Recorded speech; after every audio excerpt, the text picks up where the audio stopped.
Griffin once jumped so high that he literally smashed his head against the backboard, and as you can see, he probably would have gone even higher. Throughout the years, I've seen some inhuman jumps, and in this video, I'm gonna show you a few. Starting off at number 5 with a guy who did in fact come extremely close to actually kissing the rim. Dwight Howard tried this at one of his dunk contest practice sessions, and on his second attempt, he hit his head. That's how high he was. So it should come as no surprise that Howard was able to fly so high on his Superman dunk that he was above the basket, and that's how he could throw the ball inside. Dwight's incredible athleticism in combination with his size allowed him to be eye level with the basket quite a few times during his prime. Next up at number 4, here's a little surprise for you. Shannon Brown. Lakers fans definitely remember his dunks and blocks, which were equally as impressive. Like, look at where his head is on this dunk. This is absolutely crazy, and possibly even crazier are some of his defensive plays. This is one of the most iconic blocks that I've seen, and I don't even care that it was called a foul. After losing the ball, Brown catapulted himself and completely obliterated this shot.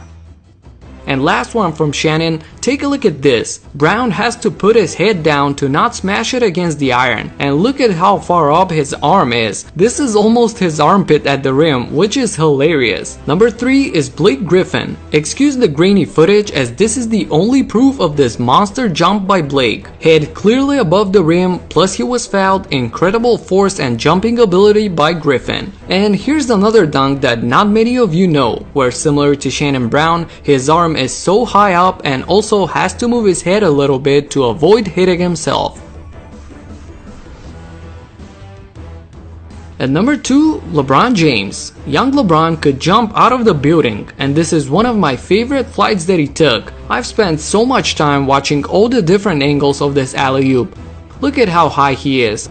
And of course the last second head tilt to avoid bumping the rim. This is beautiful.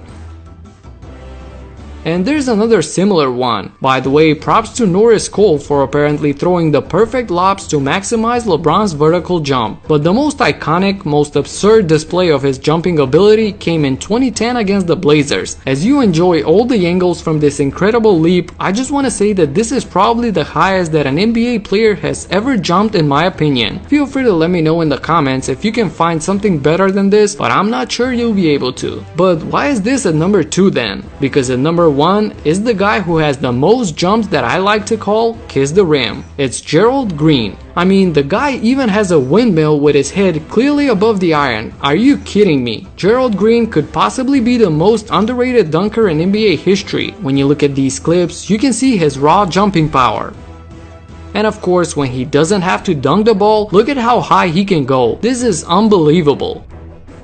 But honestly, all 5 of these guys had crazy hops, so you could pretty much place them however you wanted on this list. Hopefully you hadn't seen most of these and you were able to enjoy this video that much more.